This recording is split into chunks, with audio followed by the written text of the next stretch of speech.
আজকে চলে এসেছি ক্যানিং স্ট্রিট। আর এই ক্যানিং স্ট্রিটে নামতে চারিদিকে দোকানপাট ভর্তি।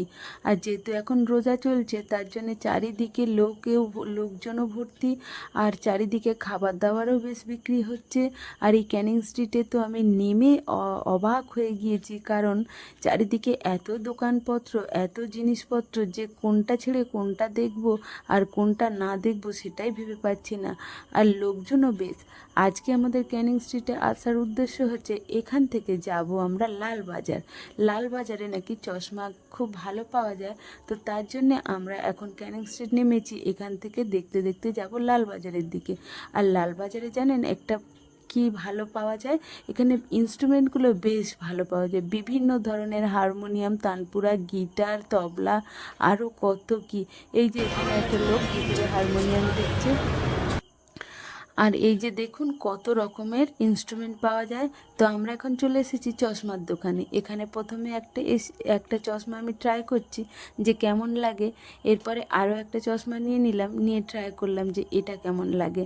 এইভাবে পরপর আমি অনেক কটা চশমা নিয়ে ট্রাই করলাম। আর এই ফ্রেমটাও বেশ ভালো। আর তারপরে এই যে এই ফ্রেমটা আমি নিয়েছি, এটাও বেশ ভালো লাগছিল আমার। তো তারপরে আরও একটা, এটা তো একদম ইউনিক, যেন কেমন লাগছে আমার মনে হচ্ছে যেন আমাকে। তো এটা নিয়ে খুলে দেওয়ার পর আরও একটা ট্রাই করলাম। তো তারপর এইভাবে আমি এই যে চশমাটা এখন ট্রাই করছি, এটা আমার বেশ ভালো লেগেছে। তো আমি এটা পরে একটু দেখলাম যে কেমন লাগছে। তো ফাইনালি আমি এটাই ফাইনাল করলাম। তো এটাই আমি নিলাম, বললাম দাদাকে, বললাম এটাই ফাইনাল হোক, এটাই আমি নিচ্ছি। তো এখন চশমা টশমা নেওয়া হয়ে গিয়েছে।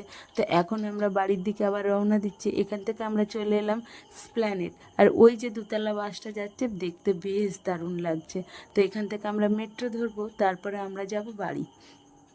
তো এখন আমরা রাস্তা ক্রস করে ওপারে যাব।